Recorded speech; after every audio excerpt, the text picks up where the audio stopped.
Je suis très très heureux de vous retrouver aujourd'hui pour poursuivre la série d'enseignements Sauver pour marcher dans la santé divine et dans la guérison surnaturelle. Et je suis heureux parce que nous poursuivons cet épisode par la grâce de Dieu. Et nous sommes aujourd'hui à l'épisode 11. Ne laisse pas le doute bloquer ta guérison. Ne laisse pas le doute bloquer ta guérison. La guérison de tout être humain est contenu dans l'œuvre salvatrice déjà accomplie par Jésus-Christ. C'est contenu dans la mort de Jésus pour nos péchés, dans son ensevelissement et sa résurrection pour notre justification. Alors quiconque croit que Jésus est le Christ, quiconque croit que Jésus a accompli l'œuvre salvatrice à la croix pour le pardon de ses péchés, est déjà guéri. Maintenant, dans la conscience de ce que nous sommes guéris, on va se demander, mais comment se fait-il que j'ai la maladie dans mon corps? Pourquoi je suis malade? Entre griffes.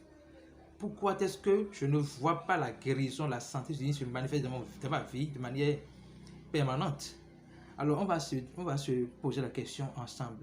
Et Jésus a apporté une réponse dans Marc 11, verset 23 et 24. Marc 11, versets 23 et 24 dit ceci exactement. Je vous le dis en vérité, si quelqu'un dit à cette montagne, ôte-toi de là et jette-toi dans la mer, et s'il ne doute point dans son cœur, il verra cela s'accomplir. À la condition pour que nous voyons ce que nous disons se manifester, c'est de ne point douter, c'est de mettre toute notre assurance dans la parole de Dieu, dans l'accomplissement de Jésus-Christ à la croix. Alors, Jésus n'a pas dit, si quelqu'un me dit qu'il a une grande montagne, la montagne va quitter. Il a dit, si quelqu'un dit à cette montagne, ça veut dire qu'il nous a donné l'autorité de déclarer à la montagne, et c'est une métaphore donc à la maladie, de quitter, la maladie va quitter.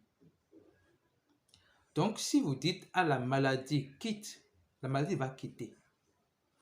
Mais la condition pour que vous voyez cela se manifester, c'est de ne point douter. Et c'est stratégique, c'est capital de comprendre que le doute est une stratégie du malin pour nous empêcher de posséder ce que nous avons déjà en héritage. C'est pour cela que Jésus insiste sur ne pas douter.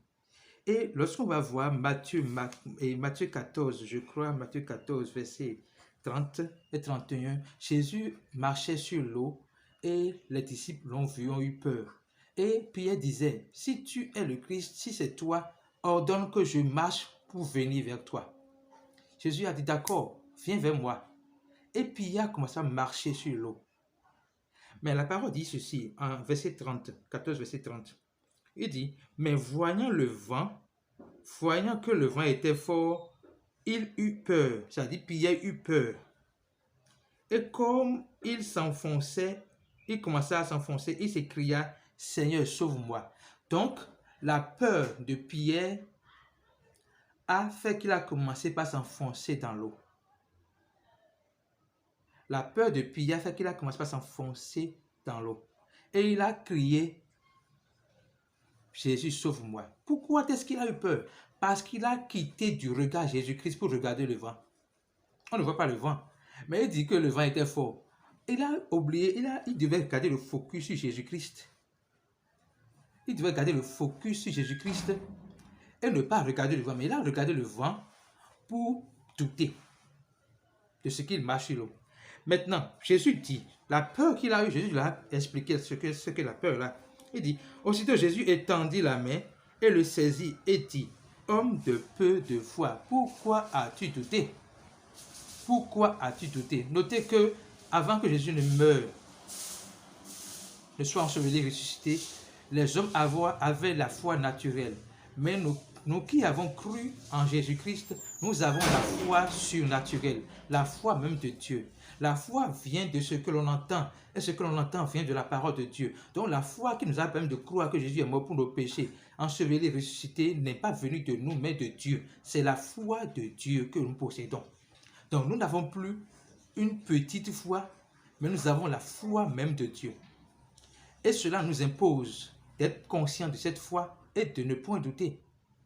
Le doute empêche le miracle. Le doute empêche le surnaturel de se produire. Le doute empêche la manifestation de ce que nous possédons déjà comme héritage en Christ.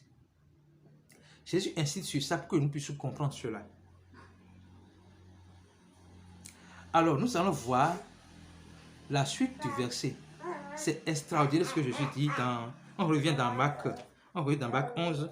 La suite du verset dit, Marc 11, verset 24, c'est pourquoi je vous dis,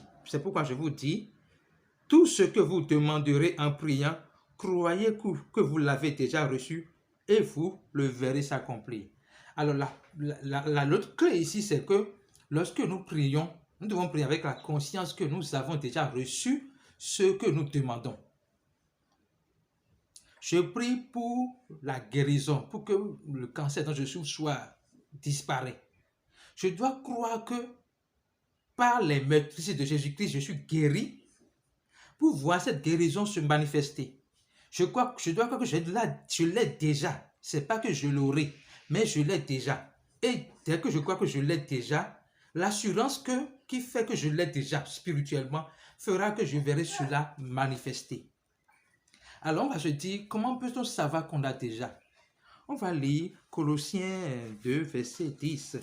C'est une garantie que Jésus nous donne à ce niveau. Et suivez bien, Jésus dit, Colossiens 2, verset 10, dit ceci, « Vous avez tout pleinement en lui, qui est le chef de toute domination et de toute autorité. » Vous avez tout pleinement en Christ, qui est le chef de toute domination et de toute autorité. Ça veut dire que si vous croyez que Jésus est le Christ, vous avez tout pleinement en Jésus-Christ.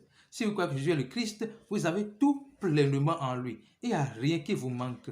Il n'y a absolument rien qui vous manque. Et dans le domaine de la santé, Dieu a pourvu à la santé. Il dit, je souhaite que tu prospères à tous égards et que tu sois en bonne santé, comme prospère l'état de ton âme. Dieu veut que nous soyons en bonne santé. Mais ce qu'il nous demande, c'est de ne point douter. J'ai un témoignage qui me parle beaucoup. Mon fils est rentré à la maison avec des oreillons. Il a 5 ans environ. Il est rentré à la maison avec des oreillons. Et j'ai commencé par utiliser le moyen naturel pour le guérir. Après 3 jours, rien ne s'est passé.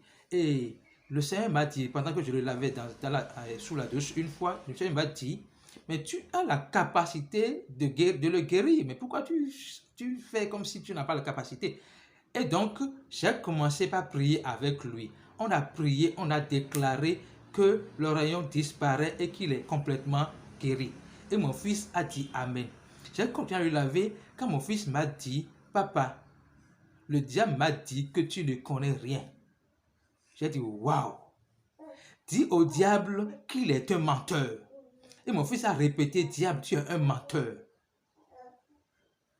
Alors, quand il a répété cela, il a dit, déclare maintenant que je crois dans la vérité de Jésus-Christ. Je crois que par Jésus-Christ, par ses meurtrissures, je suis déjà guéri. Et mon fils a déclaré que par les meurtrissures de Jésus-Christ, il est déjà guéri.